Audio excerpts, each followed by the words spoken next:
Please turn off all cell phones and pagers during the board meeting. There are no revisions or amendments to the agenda. Clerk, please administer the oath to our interim superintendent, Mary Beth Scullion.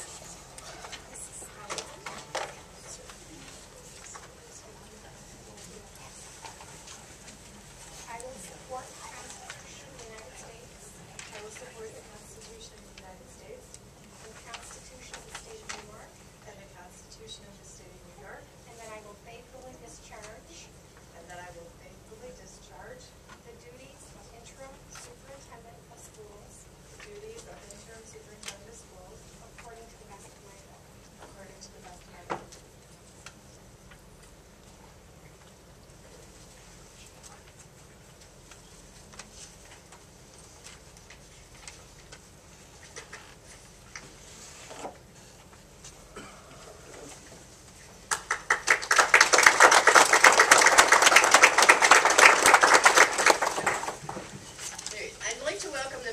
Civil Service Employees Independent Association who are here tonight to discuss communication with the board. We're going to do this similar to the way that we do the public comment session. So I guess, Mr. Kaslam, you'll be speaking on behalf of the union? No, Mr. Furlong. I'm sorry, who? Mr. Furlong will be speaking along with Mr. Moore. Could you spell his name, please? F-U-R-L-O-N-G.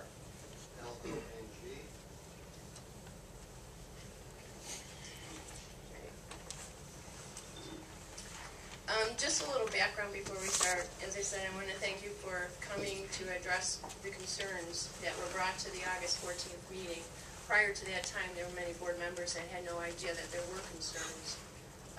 The communications normally go through the superintendent, but we as a board elected to do that, to have the conversation with you. Mr. Kasbaum and I finally touched base in September. I called him to find out what was going on because I was getting feedback. I welcome your questions, and if a question comes up that's contractual or personnel related, I'm going to ask you to stop. And we'll note that question, and the board, at their discretion, may go into executive session to address that at the end of the meeting.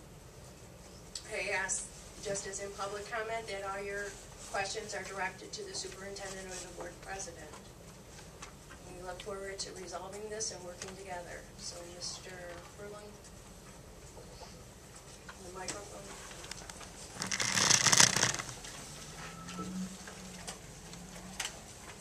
Thank you very much. My name is Richard Furlong. I'm with the law firm of Lipset Screen, Chimay, Cambria. We represent the independent union, Civil Service Independent Union. I appreciate the opportunity to address the board. And your last comments were that you looked forward to increasing communication. And in fact, if we can get there with an increase in communication, my client, our client, the union, will be extremely satisfied. I represent many unions throughout Western New York, both in the public and in the private sector. And I'll tell you what I think should be fairly obvious. In every work setting, problems arise. And with budget cuts and so on, it usually has to do with workloads and things of this nature. And in those relationships where the employer and the union sit down and work things out, invariably, those problems do get solved. Sometimes it's quickly, sometimes it takes a bit of time, but the problems get solved. And in those relationships where there's a lack of communication, where egos get in the way, where people put up walls, where they delegate it to somebody who then doesn't respond, those problems don't get solved. And I've been doing this for close to 30 years, and I can say with certainty that communication is the way to go. It's the only way to go. If you want the kids in the district and the taxpayers and the employees to have a sense of satisfaction, this relationship has to improve. I've been representing this union now for roughly 15 years, and for the first 12 years, it was a very productive relationship. I could call Mr. Trapp, your counsel. We would talk over the phone, exchange emails. Our respective clients would get together. And there was never really any sense of tension. And the last 3 years, however, things have really begun to spiral downwards. And there's been several union meetings at which I've attended, and the comments coming back from the members have been increasingly hostile. And I think we're really running out of time. So what are the major issues? Again, I'm not going to talk specifically about any contractual issues. But as we all know, there's been some major cutbacks on staff. The work has not gone away. You have a situation in terms of the clerical where you probably have 5 or 6 less clerical than you had a few years ago. And that work is now being put on the backs of the remaining clerical. Those who are very good and very energetic step up to the plate, but of course that then attracts more work for them. And you've got people right now at the breaking point. They don't want to come to work. They have gratitude that they have a job, but the job itself has become so onerous, and there's no discussion going back and forth between the superintendent and the board and the union as to how to deal with these problems. You've got a lot of dissatisfied people. You've got situations, for instance, where the AV position was cut, a highly technical position. They cut the position, but the work is still there. So what's happening? Engineers and custodians, basically any warm body, is being drafted to deal with these problems. You've got a situation where, and I'm going to say it, although it's another union, you have tremendous absentee problems with cleaners. Tremendous. Not with this union, but with the cleaners. So what happens? The members of this union now have to do those duties on top of what they're otherwise expected to do. So you've got some major problems here with respect to the workloads. You've got a situation where you had subcontractors being brought in for fairly technical work. And now that work is no longer being subcontracted out, but is being put on the desks of your custodians and your engineers, principally your engineers. And so you've got this increased workforce, a diminished workforce, increased work, diminished workforce, and a lot of dissatisfaction. It's not serving the employees well, and derivatively, it's not serving the taxpayers and the children well. So we've reached out on several occasions saying, hey, let's sit down and work these problems out as collective bargaining is intended to so work. But we've been rebuffed. Who did you reach out to? On a number of occasions, Dan Kaspam has reached out to board members. But Dan Kaspam, negotiations are through the superintendent, sir. we understand that. We have reached out as well through the superintendent. We've asked to negotiate various issues, and I don't know whether or not the superintendent feels that he did not have the authority to negotiate those issues, or a contract was already in place, but the negotiations did not take place. And on top of that, we have a situation where we knew and we were asked to give concessions, and we stepped up to the plate.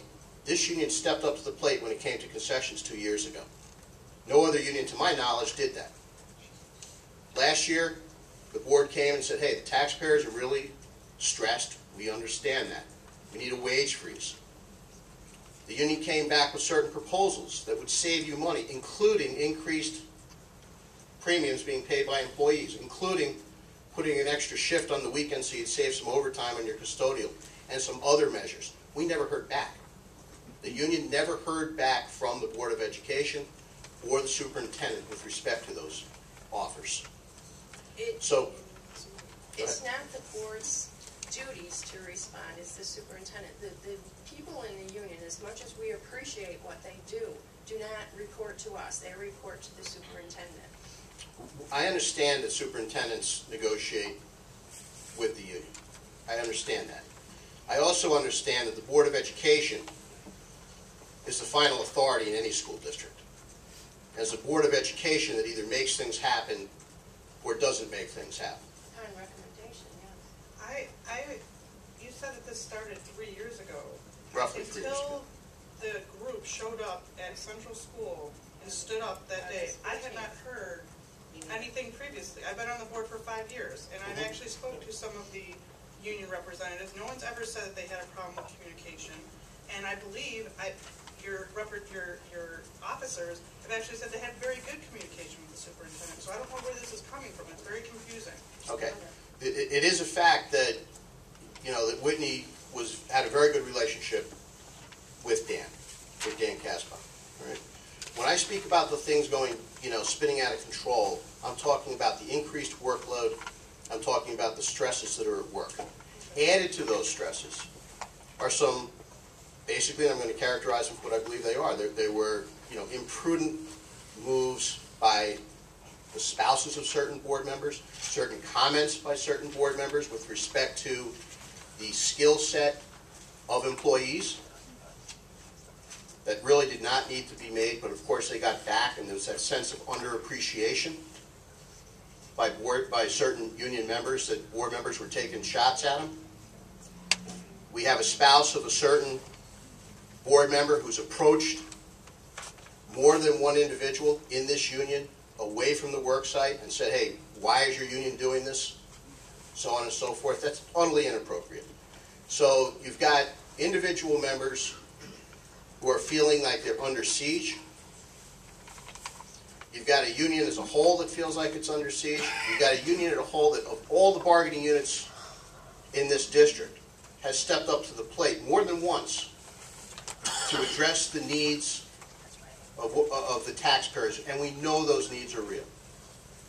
We are prepared to continue to talk. We want this relationship to be productive. We don't want it to be personal. We want it to be productive, we want it to be professional, and we want it to be restored to what it was a short time ago. Yeah? I just wanted you to know that we want this to be a good relationship. We were very appreciative that the union came forward, and we actually made many comments about how appreciative we were. I don't want you to, or the union, to get the impression that we did not appreciate them doing that, because without them, we couldn't have balanced our budget that year. I don't know, I think something was misconstrued and possibly taken out of context or incorrectly. I can't speak to everything, but I can tell you it is a consensus of this board. We have tried to go above and beyond to try to meet. We couldn't meet last time, so we want to meet this time. We want this to work out between us. So I want you to know that. I can say for myself, and I believe everybody else agrees, they want nothing but to have a good relationship with this union. I'll tell you, if we walk away tonight with the membership here having heard that, it's been a successful presentation, bilateral presentation. And we look forward to working with you. And there's no problem that I've described that cannot be worked out simply by sitting down and saying, how are we going to allocate this work and so on. But to just give you a short example, and I'll be right with you in one moment, no disrespect intended. No, that's fine. We had asked for some job descriptions a few weeks back, and we were told we were going to have them last week. Yes, you got it. Did you get it? Is this Now what with you're job deciding? descriptions in it. No, it was the question of who do you want me to send to you or Dana or both of you? We spoke a little bit about this meeting and so on. No, about the email that I sent you about the job description. No. Okay, then I'll ask you. In any event, And since you're here, do you want me to send it to you? Do you want me give them send to Dan Casbon. Everything should go to Dan Casbon You understand? directly, okay? Ethically, you and I both know I can't do that without you telling me. But the bottom line is, if we can walk away with these types of discussions where the personalities are left at the door, so to speak, and we can work these problems out before this relationship becomes so dysfunctional that really good intentions aren't going to matter. I mean, I can't necessarily speak of other clients, but I was with another client today, a large school district in Western New York, and it's truly a dysfunctional relationship, and its problems don't get solved. This relationship needs to be restored. I would ask that if there is a problem that we be notified, because you're saying this started 3 years ago. Most of us have been on the board at least 3 years, or we are not aware of any of this. Let me, So when we received your letter stating of all these problems, of course we had questions, because as Ms. Cassell said, we have done nothing but thank this union for their concessions. We've done it on many, many occasions, and we do appreciate everything that they do. But most of the stuff that you are talking about are going to be contractual, and would have to be negotiated. So I asked that. I'm not here to negotiate, nor would I expect you to. I'm just asking that you and Mr. Trapp and If- Ms. Scullion get together and set up a meeting, and we get to work on this real quick. And let's do it, let's set up meetings, let's sit down and define the problems, and let's work out solutions. And of course, our major issues are going to be workload, work assignments. It's critical. People are at the breaking point. I think I didn't mean to interrupt you. That's fine, that's fine. I would like to address the comment portion, because I know where that is directed at. I've been on the board for 4 years. Over and over again, the warrant reports were reflecting a lot of expenditures to HVAC helpers. Members of this unit who have since retired were reaching out to board members and were making the accusation that HVAC helpers did not need to be called in. Back at budget time, I made the comment about thermostats being changed by HVAC helpers. We also asked Mr. Meziars to look into what kind of program we could set up for our own people to go and be trained, that we didn't have to utilize an outside contractor and we could train our own people in-house. If my comments offended anyone in this unit, and I mean this from my heart, I am truly sorry. I was looking to save money for the district and make them be able to fulfill that job position and it not have to go to an outside source. Okay, that's fine. I can tell you that the thermostat issue, and I know only from speaking with some of the people in it, these thermostats are very complex. They're not like the thermostat in your house. Right. Well, when And questioned on a warrant report, the detail came back that it was a thermostat in a classroom.